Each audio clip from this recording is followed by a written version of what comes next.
बोलो जयकारा बोल मेरे श्री गुरु महाराज की जय।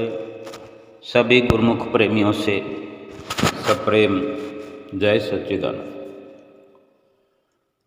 एक गुरुमुख के जीवन में, भक्त के, सेवक के जीवन में भगवान की खुशी से बढ़कर कुछ भी और नहीं होता कि जो भी वस्तु बाजार से लेकर आता है, जो भी कोई कारीगरी से वस्तु बनाता है, किसी भी वस्तु का आविष्कार करता हो, चाहे कोई खाने पीने की वस्तु हो, माताएं बहनें या भक्तजन कुछ खाने पीने का भी घर में व्यंजन बनाते हैं या बाजार से लेकर आते हैं, उनके चित्त में ये विचारधारा चलती रहती है।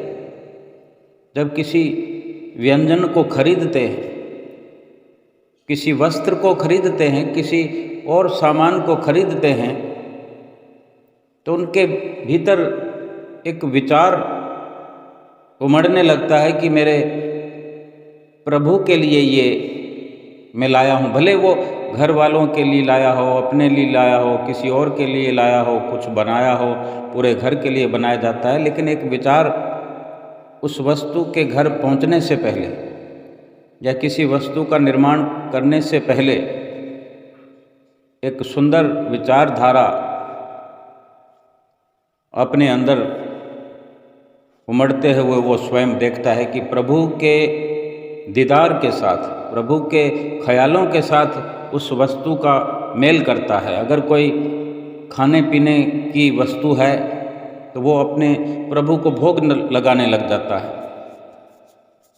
अभी कोई व्यंजन तैयार हुआ नहीं है, हो रहा है, हाथ में कड़छी है, चाहे माताएं बहनें हैं, चाहे भक्तजन हैं, कोई भी निर्माण करने वाला है, तो वो कड़छी हाथ में चला रहा है, चम्मच हाथ में चला रहा है, गैस चूल्हे पर, अंगीठी पर वो व्यंजन बन रहा है, तो ख्याल अपने सतगुरु की ओर लगा हुआ है कि मैं पहले भोग लगाऊंगा, मैं इस प्रकार कटोरी में लेकर जाऊंगा, चम्मच साथ में लेकर जाऊंगा, श्री परमहंसों के आगे खड़ा हो जाऊंगा, बारी बारी से भोग लगाऊंगा, कुछ बातें करूंगा। अगर वो व्यंजन गर्म होगा तो उसको ठंडा करने का इंतज़ार परमहंसों के आगे खड़ा होकर भी, परमहंसों आगे खड़ी होकर भी मैं करूंगी। और पूरा अनुभव हो जाने से कि अब मेरे प्रभु को भोग लगाने जैसा ये व्यंजन हो गया है, तब मैं चम्मच में वो परोस कर श्री सतगुरुदेव महाराज जी के आगे मुखार बिंद के मुख के पास चम्मच ले जा कर के विनती करूँगा कि मेरे गुरु महाराज जी भोग लगाइए। और ऐसा अनुभव करेंगे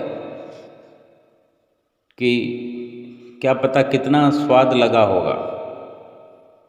लेकिन एक अच्छी सोच के माध्यम से हमें ये समझना है कि इस तरह की विचारधारा जो है,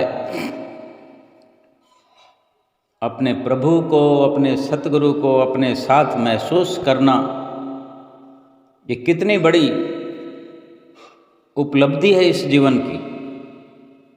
और ऐसी विचारधारा वाले गुरुमुख प्रेमी, भोग तो दिन में कितनी बार लगता है, कभी चाय का भोग लगता है, कभी दूध का भोग लगता है, कभी नाश्ते में भोग लगाना, फिर दोपहर को, कभी लंच, कभी डिनर। यानी इस प्रकार से जो चित्त वृत्तियों में सतगुरु का ध्यान बसा रहता है, सतगुरु के प्रति चिंतन करना, उनके लिए चिंता करना, तो यकीन मानो कि सतगुरु भी अपने ऐसे भक्तों के लिए, सेवकों के लिए हर वक्त कुछ न कुछ रचना रचाते हैं कि गुरुमुख को, प्रेमी को कहीं कोई ज़रूरत आने वाली होती है उससे पहले व्यवस्था कर देते हैं।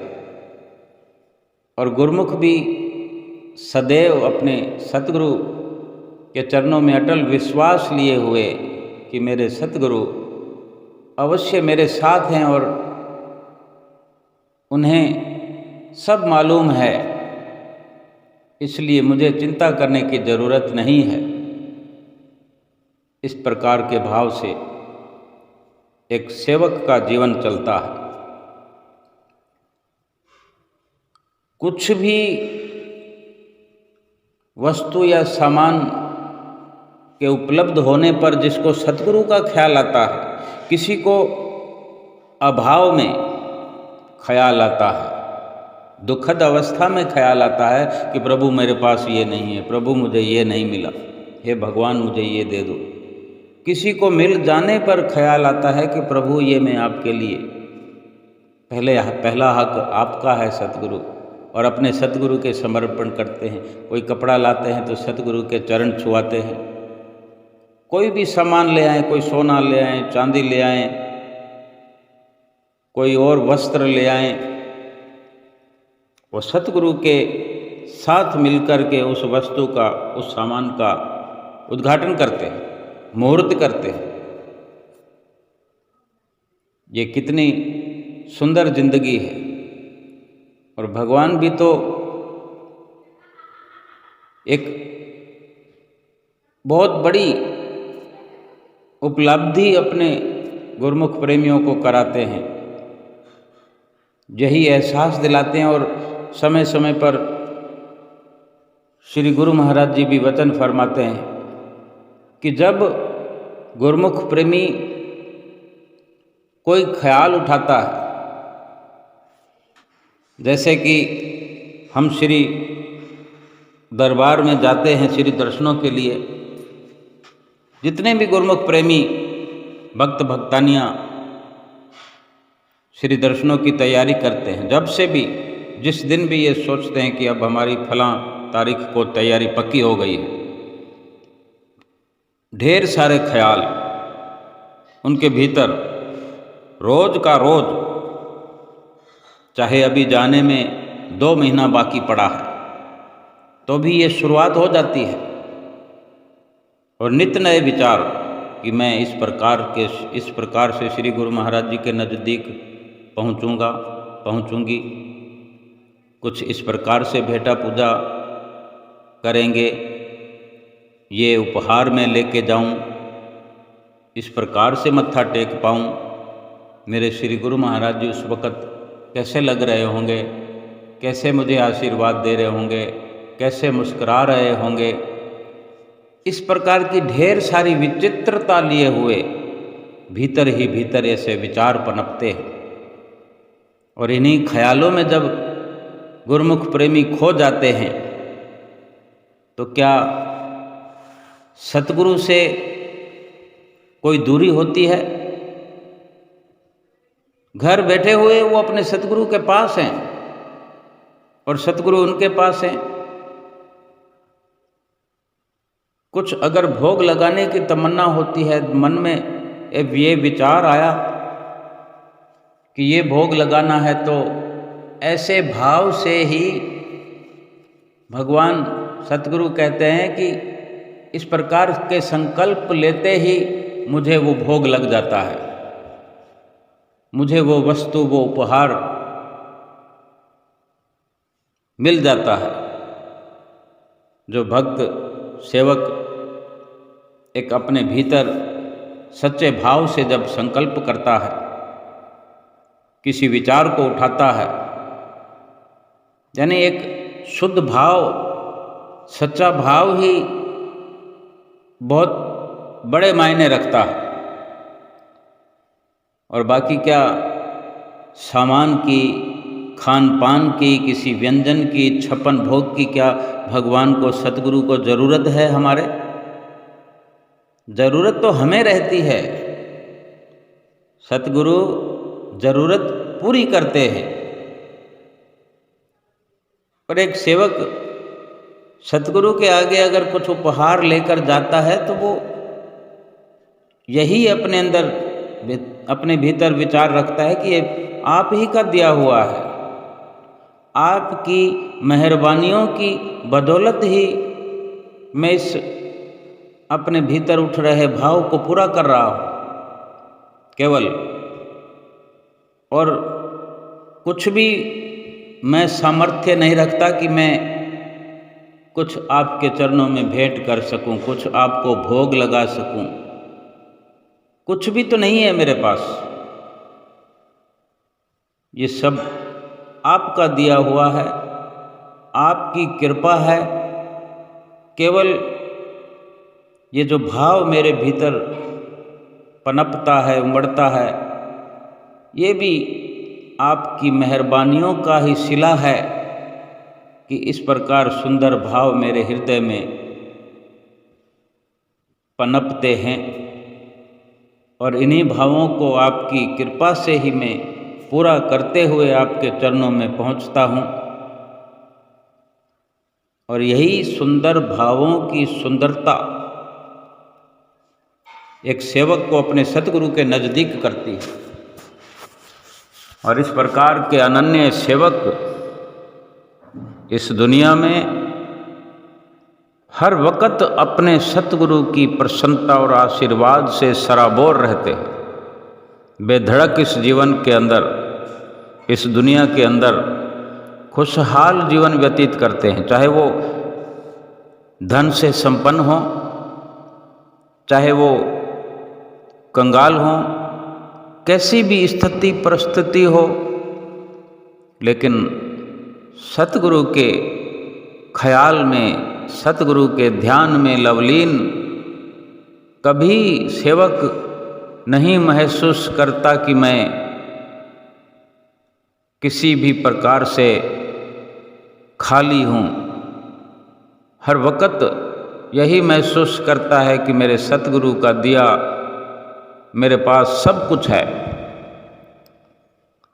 और यही संतोष का धन ही इस जीवन को सुखद बनाने के लिए पर्याप्त होता है।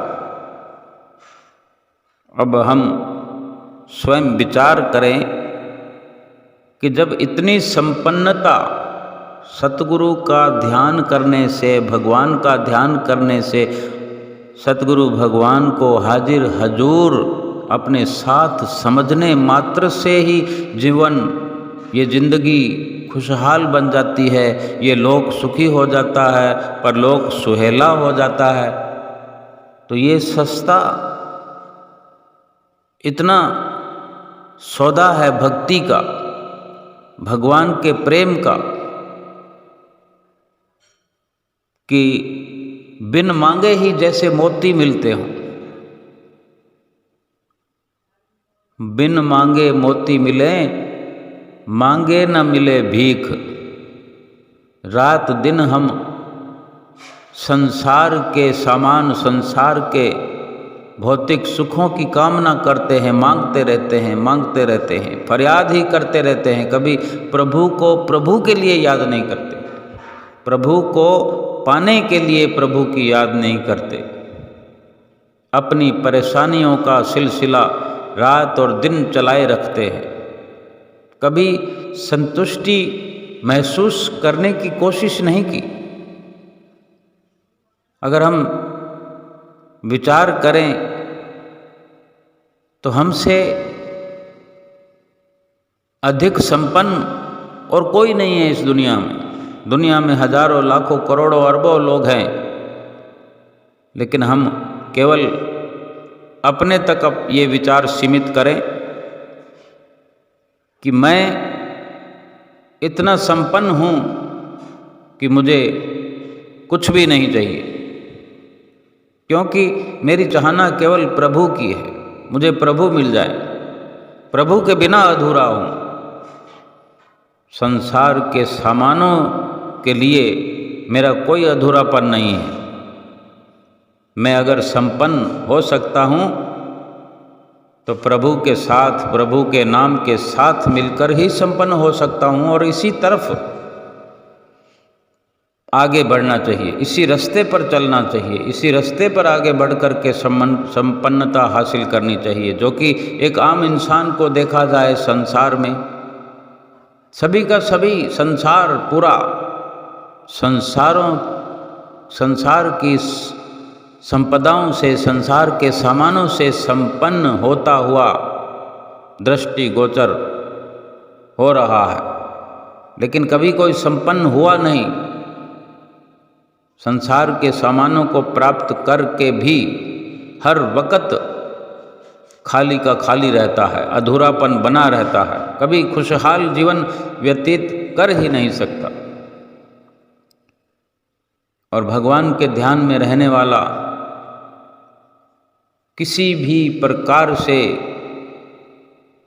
जीवनचर्या हो, दिनचर्या हो, किसी भी स्थिति में, परिस्थिति में भगवान के ख्याल से भरपूर रहता है।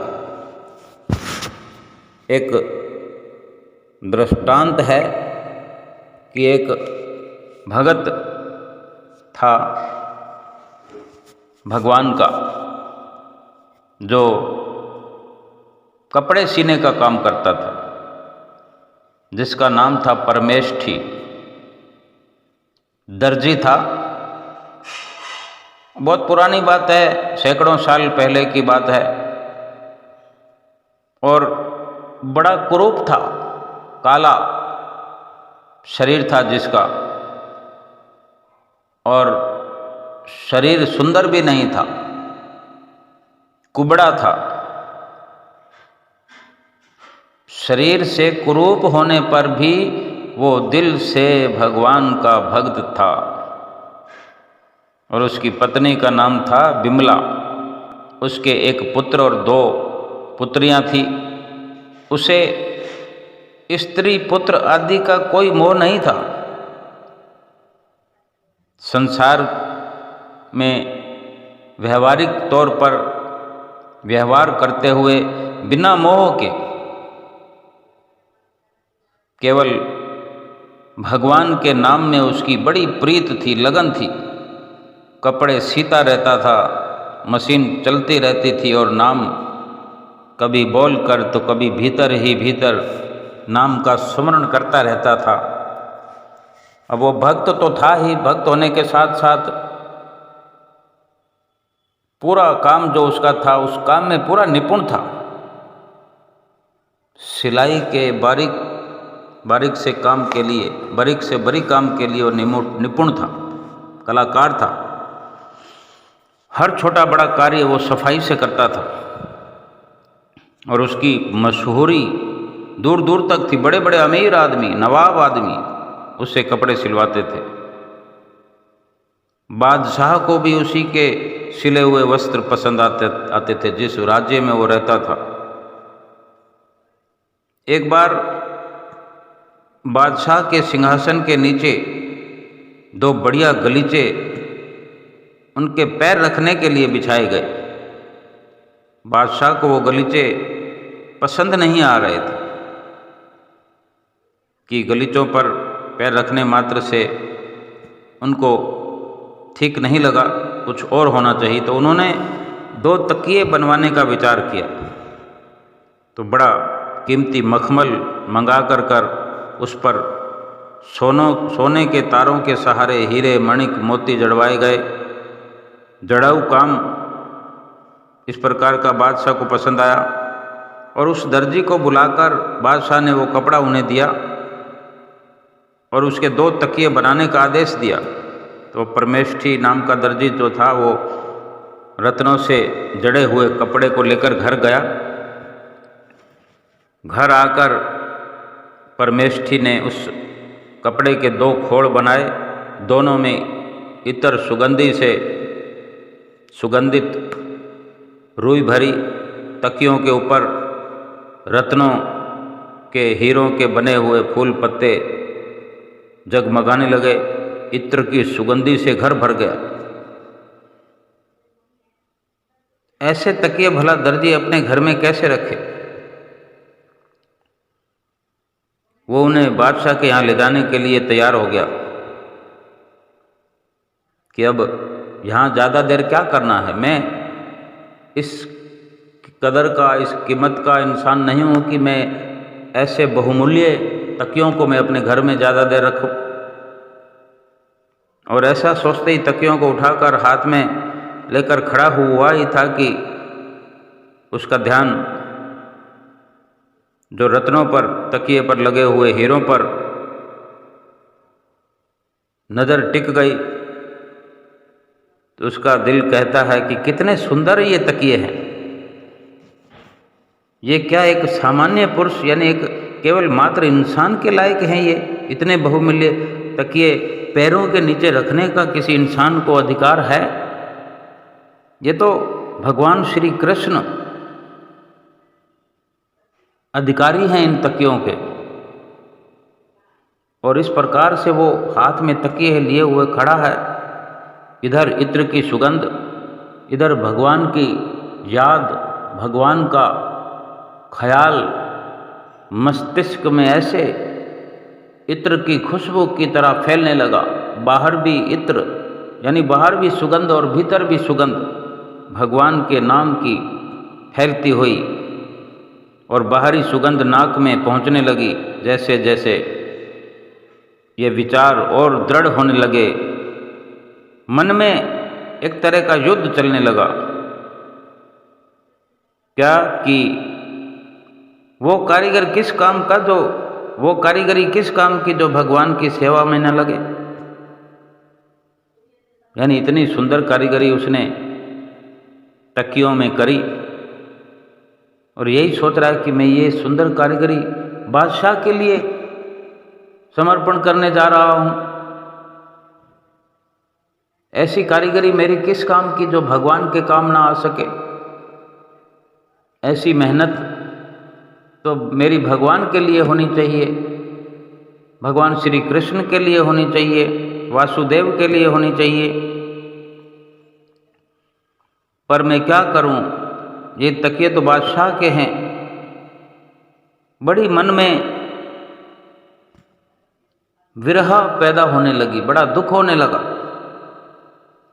कि काश में ये तकिए भगवान के चरणों के नीचे रखता। ऐसा विचारों का ताना बाना अंदर बुना जाने लगा कि खुद उस परमेष्ठी दर्जी को पता ही नहीं चला कि वो इस वक्त कहाँ है, क्या कर रहा है, अपनी शुद्ध बुद्ध भूल गया। और उसी दिन जगन्नाथपुरी में रथ यात्रा का महोत्सव था। परमेष्ठी एक बार जाकर रथ यात्रा का महोत्सव एक बार देख कर आया था कभी, तो वो उसे याद आने लगा। और रथ यात्रा का वो जो वहाँ इतनी दूर नज़ारा था, उसको प्रत्यक्ष हूबहू भगवान के दर्शन करने लगा। परमेष्ठी क्या देख रहा है, श्री जगन्नाथ जी रथ पर विराजमान हैं। हजारों नर और नारी रस्सी पकड़कर रथ को खींच रहे हैं, कोई पीछे से धकेल रहे हैं, कीर्तन हो रहा है, बाजे बज रहे हैं, जय जयकार गूंज रहा है, और सेवक गण एक के बाद एक वस्त्र बिछाते जा रहे हैं। श्री जगन्नाथ जी एक वस्त्र से दूसरे वस्त्र पर पधारते हैं। अचानक रथ के कठिन आघात से जगन्नाथ जी के नीचे बिछाया हुआ जो वस्त्र था वो फट गया। सेवक मंदिर में दूसरा वस्त्र लेने दौड़े, पर उन्हें देर होने लगी। परमेष्ठी से ये दृश्य देखा नहीं गया, वो पहले से ही विचलित था ही। उन्होंने परमेष्ठी ने जल्दी से एक दो तकियों में से एक तकिया जगन्नाथ जी को अर्पण कर दिया, और प्रभु ने झट स्वीकार कर लिया। तो परमेष्ठी के आनंद का कोई पारावार नहीं रहा। वह आनंद के मारे दोनों हाथ उठाकर नाचने लगा। परमेष्ठी ने स्वप्न नहीं देखा था, सचमुच ही रथ यात्रा में भगवान जगन्नाथ स्वामी के नीचे का एक वस्त्र फटा था, और वो नज़ारा परमेष्ठी हूबहू देख रहा था। ये अलग बात है कि वो इतनी दूरी से देख रहा था। जब भगवान किसी को दिव्य दृष्टि प्रदान करते हैं तो फिर दूरी क्या और नज़दीकी क्या। और पुजारियों ने देखा कि जहाँ वो वस्त्र फट गया था नीचे से, तो एक भक्त ने, जिसको वो पुजारी जानते नहीं थे, एक भक्त ने एक बहुमूल्य कीमती हीरे मोतियों से जड़ा हुआ तकिया प्रभु को चढ़ा दिया है। और इधर ऐसा करते ही परमेष्ठी को होश आ गया। होश आने पर परमेष्ठी ने देखा कि यहाँ जो 2 तकिए मैंने तैयार किए थे वहाँ एक तकिया गायब है। लेकिन वो आनंदित हो रहा है कि अंतर्यामी प्रभु ने उसके हृदय की, दिल की बात जानकर एक तकिया स्वीकार कर लिया। अब उसे किसी का क्या डर। मन में सोच लिया कि बादशाह ज़्यादा से ज़्यादा क्या करेगा, मेरे प्राण ही तो लेगा। मृत्यु तो हर किसी की होनी है, लेकिन मैं भगवान को भेंटा की जाने वाली वस्तु भगवान को भेंटा कर पाया, तो मृत्यु से वो कहीं भी डरने वाला नहीं था। उसके दयामय प्रभु ने उस पर इतनी कृपा की कि वो डरने के बजाय आनंद से भरपूर कीर्तन करता हुआ नाचने लगा। अब देर हो जाने के कारण बादशाह के सिपाही उसे बुलाने आ गए, तो एक तकिया लेकर वो चल पड़ा। बादशाह के पास पहुंचा। बादशाह तकिए की कारीगरी देखकर बहुत संतुष्ट हुआ, लेकिन उसने पूछा कि दूसरा तकिया कहाँ है। परमेष्ठी ने निडर होकर, निर्भय होकर कह दिया कि उसे तो भगवान श्री जगन्नाथ स्वामी ने स्वीकार कर लिया है। भगवान ने स्वीकार किया तभी तो यहाँ से तकिया गायब हुआ है। भला किसी की ये मजाल है कि इतने मीलों की दूरी पर बैठे हुए हम किसी को कहीं पर ही पहुँचा सके। तो बादशाह बार बार पूछने लगता है, भाई दूसरा तकिया कहाँ है। तो पहले तो बादशाह मजाक समझ रहा था, लेकिन जब एक ही बात उस परमेष्ठी दर्जी ने कही बार बार कि भगवान ने स्वीकार कर लिया, भगवान ने स्वीकार कर लिया, तो बादशाह को क्रोध आ गया। बादशाह ने हुक्म दिया कि इसको जेल में डाल दो, और जेल में डाल दिया गया परमेष्ठी दर्जी को। और उस अंधेरी कोठड़ी में भी जाकर के भगवान का सुमरण कर रहा था, तो अचानक से क्या देखता है कि हथकड़ी टूट गई। तड़ाक तड़ाक करके बेड़ियों के टुकड़े टुकड़े हो गए। और ऐसा कट कटा कर उस बंदी गृह का जो दरवाज़ा था खुल गया। परमेष्ठी के सामने एक सुंदर ज्योत प्रकट हुई, और साथ ही शंख चक्र गदा पद्मधारी प्रभु ने उन्हें दर्शन दिया। परमेष्ठी आनंद मगन होकर प्रभु के चरणों में दंडवत प्रणाम करने लगा। प्रभु कहने लगे, परमेष्ठी, मेरे भक्त से अधिक बलवान ताकतवर इस संसार में और कोई नहीं। किसकी मजाल है जो मेरे भक्त को कष्ट दे। आ बेटा मेरे पास आ। परमेष्ठी तो कृतार्थ हो गए, गदगद हो गए। प्रभु ने अपने चरणों पर गिरते हुए उन्हें अपने हाथों से उठाया, उनके मस्तक पर अपना हाथ रख दिया और उन्हें मुक्त करके वे अंतर ध्यान हो गए। और उधर बादशाह ने, जिसने जेल में डाला था परमेष्ठी को, बादशाह ने स्वप्न में एक बड़ा भयंकर पुरुष देखा, जैसे कि बादशाह के सामने खुद महाकाल अपना कठोर दंड उठाकर पीट रहे हों और गरज कर कह रहे हों कि तू परमेष्ठी को कैद करेगा, तू कैद करेगा परमेष्ठी को। तो बादशाह डर के मारे चीख कर जग गया, कांप रहा था और उसका शरीर मारे दर्द के कराह रहा था। शरीर के ऊपर कई चोटों के निशान दिखाई दे रहे थे। सवेर होते ही उसने मंत्रियों से सपने वाली बात बताई और सभी मंत्रियों को लेकर वो उस कैद खाने में, उस जेल में पहुंचा जहाँ देखा कि पहरेदार सोए पड़े हैं और परमेष्ठी की हथकड़ियाँ, बेड़ियाँ सब टूटी पड़ी है और उसके शरीर से एक दिव्य तेज निकल रहा है और वो स्वयं ध्यान में मग्न है। और ध्यान टूटने पर वे परमेष्ठी व्याकुल होकर रोने लगे। और इधर बादशाह को ये सब देखकर बड़ा आश्चर्य हुआ। उसने परमेष्ठी से हाथ जोड़कर क्षमा मांगी और कई प्रकार के वस्त्रों से उसे सुसज्जित किया। परमेष्ठी को हाथी पर बिठाया, गाजे बाजे के साथ उन्हें शहर लाया, बहुत सारा धन दिया। उसने चारों ओर भक्त परमेष्ठी का जय जयकार करने लगा, होने लगा। परमेष्ठी को ये मान प्रतिष्ठा बिल्कुल अच्छी नहीं लगी। वो प्रतिष्ठा से बचने के लिए, मान सम्मान से बचने के लिए अपना शहर ही छोड़ गया, अपना नगर ही छोड़ गया। ये भक्तों का संसार होता है, भक्तों का जीवन होता है, जो इतना त्याग करते हैं अपने सतगुरु के लिए, अपने प्रभु के लिए, जो अपने प्रभु के लिए इस प्रकार की विचारधारा रखते हैं, शुद्ध विचार अपने प्रभु के आगे हर वक्त समर्पित करते हैं, गदगद कंठ से अपने प्रभु की महिमा गाते हैं। प्रभु भी फिर अपने भक्त के लिए चाहे कितने कोसों दूर बैठे हों, पल पल की खबर रखते हैं और अपने सेवक पर आंच नहीं आने देते। क्या भगवान श्री कृष्ण के वचन की, भगवान के भक्त से बलवान इस दुनिया में कोई नहीं है।